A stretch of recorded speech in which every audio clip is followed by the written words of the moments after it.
ይሄኔ ወደፊት ሚስቴ በተኛችበት ሀብታም ባል ነው የማገባው እያለች እያለመች ይሆናል። እቺ ማይ አንተ ጤናዬ ነው ቺስታ ነው ወራካሎ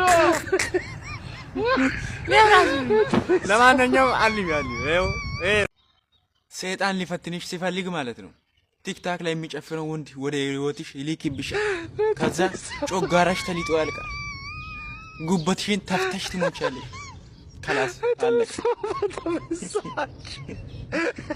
ሚራቱ ሲታገ ከሩቅ ፍቅረኛ ከጎረቤት ሚቀኛ ከኤፍቢ ነገረኛ ጓደኛ ከሌሊቱ 7 ሰዓት ላይ ደውሎ ተኝተሻል እንደ የኔ ፍቅር ከሚል ፍቅረኛ ፈጣሪ ይሰውራችሁ። አሜን በሉ። አሜን ተቀበል ኩኩስ። በዚህ ክረምት ላይ ለብርድ ብዬ ጠበስኳት ሚስቴ የፈጣሪ ስጦታዬ ነው እያለችኝ ነው። ምን ላድርጋት? እኔማ ሀሳቤ ለክረምት ነበር። በቃ ተውኩት። ከፈጣሪ ጋር ሊታጣይን ተውኩት። አራጉ በዚህ ሰዓት ሰዎች አራጉ ያገባችሁ ሰዎች ታግላችሁ ባራባራደ አራኔ እንዲሞ ካንሶላው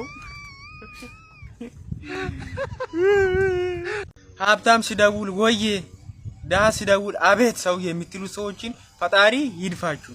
በእውነት ፈጣሪ ይድፋችሁ። አንድ ቀን መደፋታችሁ አይቀርም። ሰው ወዶ ነው እንደ ቺሳነቱን መረጠው።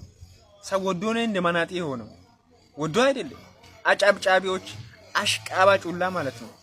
ህይወታችሁ በሙሉ የሆነ ሰካራ መረገጠ ጣሳ ይሁንባችሁ። በእውነት ጣሳው ዳስ አሽቃባጭ አንድ ቀን ያልፍልኛል አንድ ቀን ከጋብቻ በፊት ምንም ነገር አናደርግም የምትሉ ሰዎች እሺ ልብስ መሸጫ ሄዳችሁ ጫማና ሱሪ ሳትለኩ ነው የምትገዙት? ያዙ። አየ ውሸታም ናችሁ። ውሸታም ቀዳዳ።